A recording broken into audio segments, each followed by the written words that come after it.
اور بعد میں اس دیش میں ہمارے ملک میں شکشا کا تعلیم کا تانا بانا بن کے گئے. اگر پہلی بار کسی کے ہاتھ میں تعلیم آئی ہے اس ملک کی ذمہ داری تو مولانا ابوالکلام آزاد کے ہاتھ میں آئی ہے. جس قوم نے رہبری کری رہنمائی کی وہ قوم تعلیم میں پیچھے ہو جائے. درانی صاحب یہی کہہ رہے تھے کہ اصل موضوع تو تعلیم ہے. تعلیم ہی اصل موضوع ہے کیونکہ آگے کی جو ہماری نسلیں ہیں بس اتنا کافی تھوڑا آگے کر دیجیے اور تھوڑا سا آگے کر دیجیے. آگے کی جو ہماری نسلیں ہیں ان کا دار و مدار اور اس ملک کا دار و مدار اور ہماری قوم کا دار و مدار صرف تعلیم پر.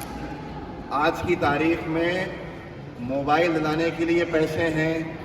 آج کی تاریخ میں شادی کے لیے قرضہ لینے کی ہمت ہے. شادی کسی اور سے ہلکی نہیں کریں گے لیکن اس سے بیسا ہی کریں گے. بھلے ہی گھر بک جائے بھلے ہی سونا ہمارا گروی رکھ جائے. یہ اگر ہماری ترجیحات ہیں تو پھر مشکل ہے کہ ہماری تقدیریں بدلیں. بھولنے لگا ایسا گھما دو بھائی, کو کم کر دو بھائی. جیسا تھا وہ اچھا تھا. ہلکی سی آواز بس چلی جائے کافی. تو ہماری اگر ترجیحات یہ ہوں گی تو مجھے لگتا ہے کہ بہت مشکل ہے کہ ہماری تقدیروں کے فیصلے بدلیں. ہمیں ہماری ترجیحات کا سوچنا ہوگا. کئی علماء اکرام ایک بات کہتے ہیں کہ بھلے ہی ایک وقت تک کھانا مت کھاؤ لیکن بچوں کو تعلیم پہنچاؤ. اور آج جو ہے وہ اس ملک میں ہے.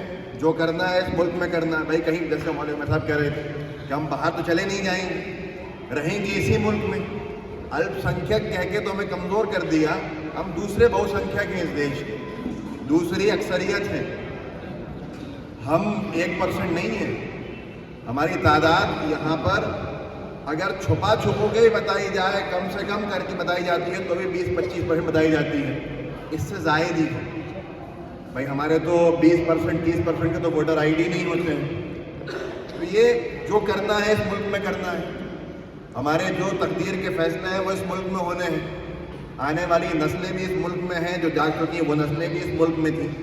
مولانا ابوالکلام آزاد نے جو شعر کہا تھا جامع مسجد, جو شعر نہیں کہا تھا, جو بات کہی تھی جامع مسجد دلی کے سے 1947 آزادی کے وقت کہ عہد کرو یہ ملک ہمارا ہے, عہد کرو یہ ملک ہمارا ہے. ہم اسی کے ہیں اور اس کی تقدیر کے بنیادی مطلب اس ملک کی تقدیر کے بنیادی فیصلے ہماری آواز کے بغیر ادھورے ہی رہیں گے. اس بات کو اگر ہم یاد رکھ لیتے تو شاید آج جو حالات ہمارے اوپر آئے ہیں وہ نہیں آتے. ہم نے سب سے پہلے اتحاد کی بات کی. اتحاد کا مطلب ہے یونٹی, وہ چاہے ہمارے اندر ہو یا ہندو اور مسلمانوں کی ہو. ہم نے تعصب میں ہندو کو اپنے سے دور نہیں سمجھا اور کبھی بھی فرقہ وارانہ کام نہیں کیے. کچھ لوگوں نے سیاست کے لیے سطح کو حاصل کرنے کے لیے ہندو اور مسلمانوں کو بانٹا. میں سلوانی میں کھڑے ہو کے یہ بات اس لیے کہہ رہا ہوں کیونکہ یہاں کا ماحول بہت اچھا ہے. ہر ایک آپ کے ساتھ ہے, آپ ان کے ساتھ ہیں. مولانا آزاد آخری وقت میں جب ہندوستان کے بٹوارے کی بات چیت شروع ہوئی اس وقت انہوں نے کہا تھا کہ زندگی جنہوں نے اپنی آزادی کی لڑائی میں لگا دی تھی, آزادی کتنی پیاری ہوگی. انہوں نے کہا کہ جامع مسجد کے مینارے پہ اگر کوئی فرشتہ اتر کے آئے آسمان سے اور کہے کہ ہندوستان اگلے ہی پل آزاد ہو جائے گا لیکن ہندوستان کا اتحاد نہیں رہے گا, ہندو اور مسلم ایک نہیں رہیں گے, تو میں عمر بھر کی زندگی بھر کی غلامی کو پسند کروں گا. ہمارے یہ خیالات رہے ہیں, ہماری یہ سوچ رہی ہے. اگر کوئی ہمارے ساتھ برا کر رہا ہے ضروری نہیں ہے کہ ہم اس کے ساتھ برا کریں. اگر کوئی یہ کہہ رہا ہے کہ ہم مسلمانوں سے سودا نہیں کریں گے تو ہمیں آگے آ کے مثال پیش کرنی چاہیے کہ ہم کریں گے. ہم ہندو سے بھی کریں گے, مسلمان سے بھی کریں گے, لیکن ہمارے جو بنیادی مسائل ہیں ہم ان سے بھٹک جائیں اس لیے یہ مسائل کھڑے کیے جاتے ہیں. آج سب سے بڑا مسئلہ ہے تعلیم کا. جس قوم نے دنیا کو تعلیم دی, جس قوم نے دنیا کو تہذیب دی, وہ قوم بے تہذیب ہو جائے اور بے تعلیم ہو جائے تو اس سے بڑی تکلیف کی بات کیا ہوگی. یہ ایسے ہی نہیں ہوا ہے, اس کے پیچھے سازشیں ہیں. کیونکہ ہم ایک ایسی قوم سے آتے ہیں کہ جس کے ہاتھ میں اگر قلم آتا ہے تو مولانا آزاد کی طرح بن جاتے ہیں. جس کے ہاتھ میں اگر بارود آتا ہے تو وہ میزائل بنا کے اس ہندوستان کا نام پورے دنیا کے اندر کر دیتا ہے. ابوالکلام آزاد بن جاتے ہیں. ہمارے ہاتھ میں جو دیا ہم اس کے لیے آگے آ جائیں, ہمیں جو ملا ہم اس میں آگے آ جائیں. ہماری قوم وہ ہے کہ اس کی صلاحیت پہ کوئی دو رائے نہیں ہے. ہم اس نبی کے امتی ہیں جنہوں نے سب سے پہلے دنیا کے اندر مہیلا سشکتیکرن کی بات کہی تھی. دورانی صاحب، میں ہر جگہ یہ بات کہتا ہوں کہ آج بہت باتیں ہو رہی ہیں مہیلا سشکتیکرن، وومن امپاورمنٹ، ناری کو اس کا ادھیکار ملے. ارے 100 سال سے یہ بات کچھ لوگ کر رہے ہیں اور 25 سال سے کچھ کر رہے ہیں. ہم اس نبی کے امتی ہیں جنہوں نے 1500 سال پہلے کہا تھا کہ عورت کو بھی اس کے والد کی، اس کے باپ کی میراث میں حصہ ملے گا، اس کو بھی طلاق کا حق جو ہے وہ ملے گا. اس سے نکاح سے پہلے پوچھا جائے گا کہ تمہیں نکاح منظور ہے یا نہیں ہے. یہ نہیں کہ ہمیشہ ہمیشہ کے لیے دے دیا. ہماری جو خوبصورتیاں تھیں ان کو بدنام کرنے کا کام کیا گیا اور ہم اسی کے اندر بہہ گئے، کیونکہ ہم نے ہماری آنے والی نسلوں کو پڑھایا نہیں. پیٹ کاٹنا پڑے اپنا، شوق مارنے پڑے خود کے، جو خرچے ہیں وہ کم کرنے پڑے اپنے اوپر، لیکن تعلیم کرانی پڑے گی، تعلیم دلانی پڑے گی. جب تک تعلیم نہیں دلائیں گے تو شاید آنے والا مستقبل سدھرے گا نہیں. آپ جتنے یہاں بیٹھے ہیں ایک بات سمجھ لیجیے، اگر آپ کو آگے عزتیں چاہیے، آپ کو آگے اگر آپ کی سرکشا چاہیے، حفاظت چاہیے، آپ کو اپنے بچوں کو پڑھانا پڑے گا. اور پڑھانا بھی آج رسمی ہو رہا ہے. میں تعریف کرتا ہوں ایک ایسی قوم جس کو شیڈیول کاسٹ کہا گیا، جس کو نیچا کہا گیا، ایک صدی کہنے یا کئی صدیوں اس پر ظلم ہوا، ستایا گیا.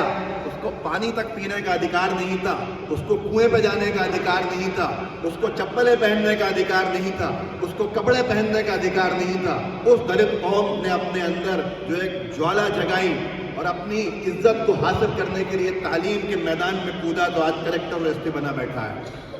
کتنی قربانیاں دی ہوں گی اس کے والدین نے، کتنی قربانیاں دی ہوں گی اس کے ماں باپ نے. بنا قربانی کے کچھ نہیں ہوتا، بنا قربانی کے کچھ نہیں ملتا. صحابہ نے قربانیاں دی. آج عرب کے بازاروں میں دیکھ لیجیے کہاں کہاں کی چیزیں ہیں اور ان کی جو آج مالی حالت ہے وہ کیا ہے. قربانی دینا پڑے گی. اگر آپ کو یہ لگتا ہے کہ اب دیر ہو گئی ہے تو دیر نہیں ہوئی ہے. اگر بچہ 10ویں میں آ گیا تو بھی دیر نہیں ہوئی ہے. اس کی تعلیم کی فکر کیجیے، اس کے مستقبل کی فکر کیجیے. آج ہماری فکر یہ ہے کہ کیسے اس کو اچھے سے اچھے کپڑے دلا دیے جائیں. ہماری فکر آج وقتیہ فکر ہے، حالیہ فکر ہے، مستقبل کی فکر ہی نہیں ہے. جس قوم نے دنیا کے مستقبل کو طے کیا اس کو اپنے مستقبل کی فکر نہیں ہے. اس سے تکلیف کی کیا بات ہوگی. آج آپ سوچئے کہ اگر کوئی ہماری ترجیحات جو ہے وہ یہ ہے کہ کیسے ہمارا بچہ الگ دکھے. ارے آج الگ نہیں دکھے گا لیکن مستقبل میں جب الگ دکھے گا تو آپ کا نام روشن ہوگا، اس قوم کا نام روشن ہوگا. کچھ لوگوں نے فکر کری، کوشش کری، ادارے بنائے، ادارے بنا کے اس سے لوگوں کو نکالا. IAS IPS کے میدان میں جہاں ہم بالکل نہیں تھے اب بننا شروع ہوئے، لیکن ابھی بھی کم ہے. ہمیں قربانیاں دینی ہوں گی، ہماری ترجیحات بدلنی ہوگی. نماز سے ہماری نسل دور ہو رہی ہے. معاف کیجیے گا میں اپنی بات کو بہت زیادہ نہیں کر سکتا کیونکہ وقت بہت تنگ ہے، لیکن میں ایک بات بتا دیتا ہوں آپ کو. آپ سب کو یہ احساس نہیں ہوگا کہ سب سے بڑا اگر کوئی نشانے پہ ہے تو آج ہماری قوم کی بچیاں ہیں. ہمارے قوم کی بچیوں کو نشانے پہ کچھ ایسے لوگ لے کر آئے ہیں جو چاہتے ہیں کہ ہندو اور مسلمانوں کے بیچ میں جو کھائی ہے وہ بڑھتی جائے، اور وہ اس کو ایک مہم کی طرح چھیڑے ہوئے ہیں.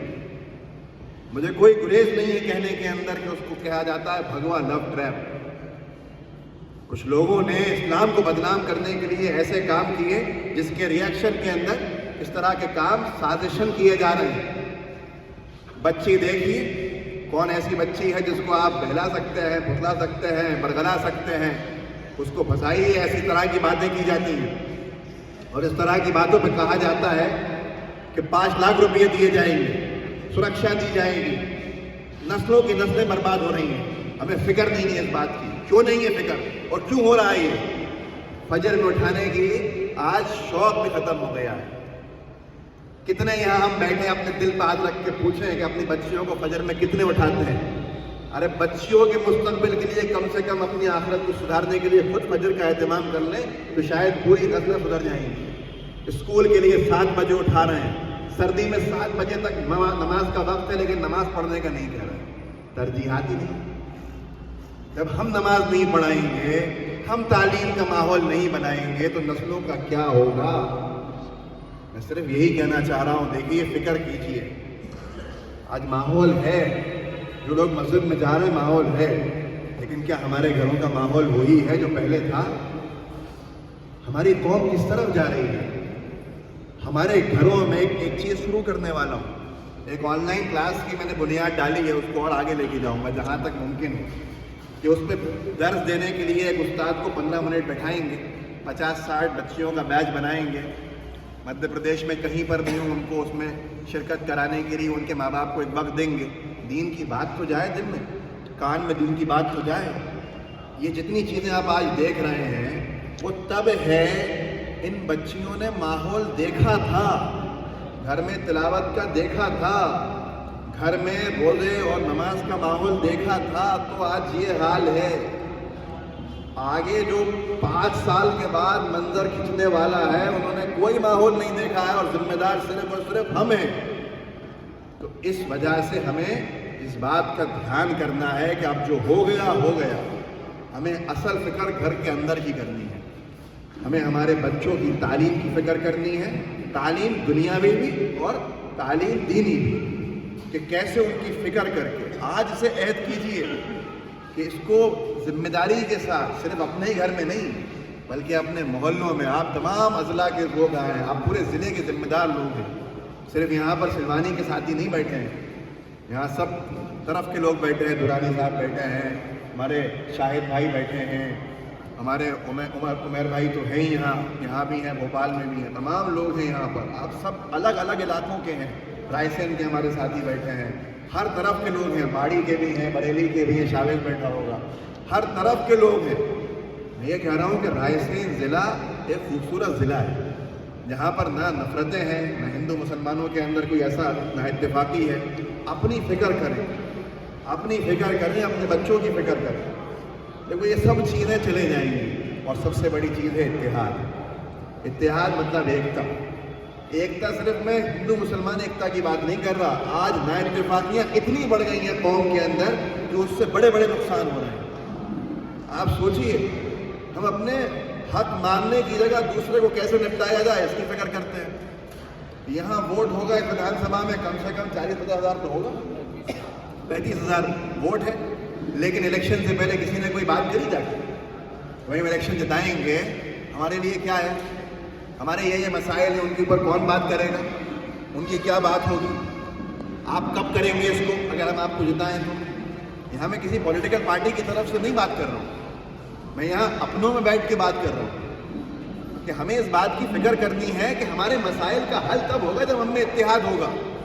چھوٹی چھوٹی چیزوں کے اوپر نا اتفاقیاں ہیں، مخالفت ہیں، اختلافات ہیں، اس سے نقصان بڑے بڑے ہو رہے ہیں۔ دیکھیے انگریزوں نے کیا کیا تھا کہ ان کی ایکتا کو توڑ دو تو نقصان میں آ جائیں گے، ہم آسانی سے گھومتے رہیں گے۔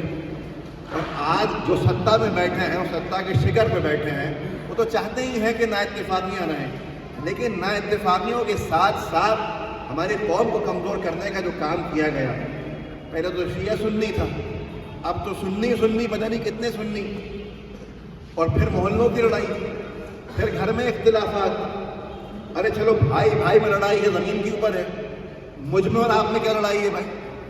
آپ میں اور ان میں کیا لڑائی ہے؟ معاف کرنے والی قوم ہے، معاف کرنے والے نبی کی امتی ہیں۔ جس نبی نے اپنے اوپر کچرا پھینکنے والی کو معاف کر دیا، ہم اپنے بھائی کو معاف نہیں کر پا رہے، ہم اپنے پڑوسی کو معاف نہیں کر پا رہے۔ میں صرف اتنا کہوں گا اور اپنی بات کو بس پورا کروں گا کیونکہ آپ لوگوں کو اثر پڑنی ہے، اور سب سے بڑا مسئلہ یہ ہے ہمارے آگے کہ آنے والے حالات اور بھیاوہ ہیں۔ آنے والے حالات میں متحد ہونا پڑے گا، آنے والے حالات کا سامنا کرنے کے لیے ایک ہونا پڑے گا، آنے والے حالات کا سامنا کرنے کے لیے اگلی نسل کی فکر کرنی پڑے گی۔ آپ کی ہماری فکر کی تھی ہمارے والدین نے، ہم نہیں کر رہے۔ ذرا سی بات پہ ناراض ہو جاتے ہیں بچے تو ہم ان سے ڈر جاتے ہیں، گھبرا جاتے ہیں۔ ان کی جو اچھائی ہے اس کے لیے ناراضگی بھی دکھانی ہوگی، ان کی جو اچھائی ہے اس کے لیے شاید ان کو سزا بھی دینی پڑے، لیکن ان کا مستقبل کیسے بنے گا؟ وہ قوم کا مستقبل بنے گا، اس ملک کا مستقبل بنے گا، اور اس کی چابی ہمارے ہاتھ میں ہے۔